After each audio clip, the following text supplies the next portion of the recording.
정말 다행히도 솔직히 좀 운빨이 좀 강한데 고려대학교에 진학하게 됐습니다. 그 다음 입사한 게 바로 3일 회계법입니다. 그래서 여기서 3년 만에 연봉 1억을 찍습니다. 근데 3년 6개월 만에 돌연 퇴사하고 오늘은 직장인하고 자영업 어떻게 다른지에 대해서 좀 설명을 해드리도록 할게요. 일단 요거를 설명드리기에 앞서서 제 개인적인 좀 경험을 토대로 얘기하는 게 좋을 것 같아서 뭔가 개인적인 얘기를 조금 하도록 하겠습니다. 일단 저 같은 경우에는 3일 회계법인이라는 거에서 3년 6개월 정도 근무를 했었고요. 자영업은 지금 현재 4년 차에 있습니다. 이 두 가지를 모두 겪어보고 나서 제가 왜 직장인을 하다가 자영업을 시작하게 됐는지, 그리고 두 개 어떻게 차이가 났는지, 그리고 어떤 분들이 자영업을 하면 좋을지 이 부분에 대해서 하나씩 설명해 드리도록 하겠습니다. 일단은 제 이야기를 조금 개인적으로 해야 되는데 과거를 좀 흘러가 볼게요. 제가 고3 때 공부를 저는 좀 열심히 하고 성적이 솔직히 말씀드리면 나쁘지 않았어요. 공부를 좀 잘하는 편에 속했는데 근데 일단 수능을 망쳐가지고 간 게 인하대였어요. 근데 인하대 갔다가 한 달 만에 자퇴를 하게 됩니다. 자퇴해가지고 재수를 열심히 했죠. 정말 다행히도 솔직히 좀 운빨이 좀 강한데 고려대학교에 진학하게 됐습니다. 자, 그래서 고려대학교까지 진학하고 나서 남들하고 똑같이 지냈어요. 뭐 해먹고 살지 나중에 나는? 무슨 직장에 들어가야 되지? 뭐 이런 고민을 좀 했어요. 그래가지고 주변에 막 수소문한 거예요. 나는 좀 숫자를 좋아하고 수학을 좋아하는데 어떤 직업이 있을까? 하다가 발견된 게 보험계리사라는 직업을 알게 됐어요. 이 공부를 바로 시작해가 돼가지고 3년 정도 또 갈아 넣어서 공부를 열심히 합니다. 아등바등 하면서 막 그래서 결국에 늦은 나이에 시작해가지고 늦게 붙어서 3년 만에 겨우 붙었어요. 그 다음 입사한 게 바로 3일 회계법입니다. 그래서 여기서 3년 만에 연봉 1억을 찍습니다.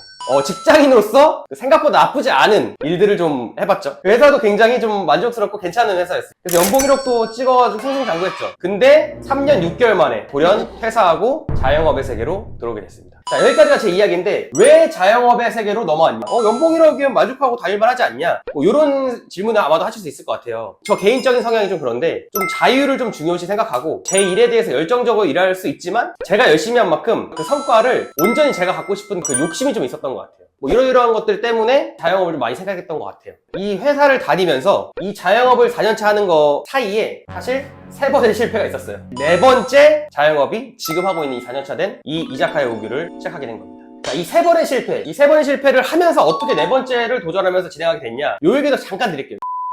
저는 어떻게 생각했냐면은 도전을 할 때 이런 생각을 좀 많이 했어요. 이게 뭐냐면 주사위거든요. 사업에 도전할 때 주사위를 생각하면서 도전했어요. 예를 들어 뭐 2 나올 것 같아 했을 때 맞추는 경우는 6분의 1이잖아요. 6분의 1. 내가 만약 6번에 도전을 하면은 이 기대값은 1이다. 이런 생각이거든요. 약간 좀 제가 이과여가지고 좀 이과적인 생각인데 어려우신 분들은 그냥 약간 가만히 들으시면 돼요. 내가 주사위를 굴려서 맞출 확률 6분의 1 확률보다 높은 확률인 거는 그냥 일단 다 도전하자. 언제까지? 6번까지. 이거는 저는 의심하지 않기로 했어요. 확률이 6분의 1 이상인 것 같아? 일단 도전. 3번을 실패를 했음에도 불구하고 제가 4번째 도전할 수 있었던 것도 사실 이러한 가치관에 의해서였어요. 여기까지는 제 이야기였는데 제 이야기를 토대로 어떤 사람들이 자영업에 좀 더 맞는지 좀 고민을 많이 해봤는데 많이 물어볼 거 아니에요. 저한테 회사에 있다가 나가고 보니까 어때? 좋아? 이런 얘기 많이 물어볼 거 아니에요. 그때 막 대답을 하면서 어떤 사람들이 자영업을 맞고 어떤 사람들이 안 맞을까? 이거에 대해서 고민을 정말 많이 해봤어요. 그 결과 제가 딱 4가지로 말씀드릴게요. 4가지.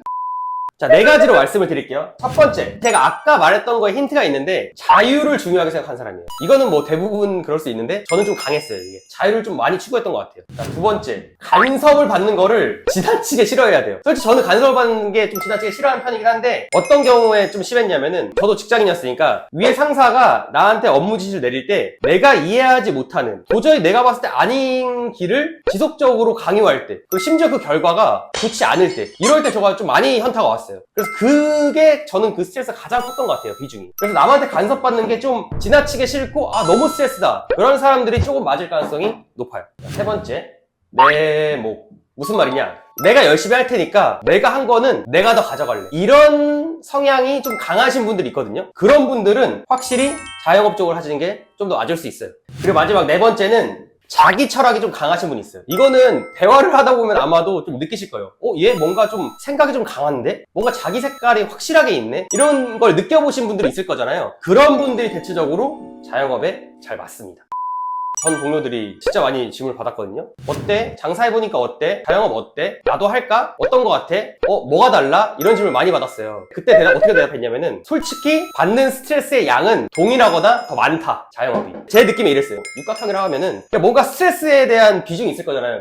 직장인이었을 때는 약간 한쪽으로 좀 이렇게 뭔가 뾰족한 느낌이었다면은 지금은 약간 다른 쪽으로 이렇게 좀 커진 느낌이에요. 이거 사실 경험해본 사람만 알 수 있는데 직장인이었을 때는 약간 인간관계나 그런 스트레스가 좀 더 되게 강했어요. 근데 지금은 다른 쪽으로 인간관계의 다른 쪽으로 약간 사람에 대한 스트레스가 더 크고 그 다음에 어떤 성과에 대한 스트레스, 어떻게 보면 매출에 대한 스트레스, 어떤 관리 이런 스트레스가 좀 더 커져요. 이건 경험해보신 분들은 아마도 공감을 하실 거예요. 그래서 총량을 보면 사실 비슷하거나 크다. 그러나 방향은 좀 다르다. 이 분야에 대해서 내성이 강한 사람은 직장이 잘 맞는 거예요. 힘들더라도. 어차피 나와도 힘들거든요. 자영업 해도. 근데 내가 이쪽 성향에 좀 내성이 강하다 하면은 자영업이 좀 맞을 수 있어요. 저는 다행히 이쪽 성향에 내성이 강하고 이쪽에는 좀 약해가지고 스트레스가 많지만 그래도 체감상 적었어요. 그래서 저는 좀 맞았다. 이제 직장이신 분들은 자영업을 한 번쯤은 생각을 해볼 거고 자영업 했던 분들은 대부분 직장을 경험해왔기 때문에 직장인을 그리워하는 경우도 많을 거예요. 직장인인데 자영업을 하고 싶어하는 분들에게 좀 하고 싶은 말이 있는데 아무래도 이런 꿈이 있을 거예요. 자영업을 해서 난 자유롭고 내 시간 쓰면서 일은 어차피 직원이 해주니까 나 같은 직원이 해줄 거니까 직원한테 맡기고 나는 좀 어느 정도 자리 잡은 다음에 좀 약간 좀 편하게 다니면서 시간을 보내야겠다. 거기다가 심지어 직장인보다 돈 더 많이 벌겠네? 이런 꿈을 갖고 시작하거든요.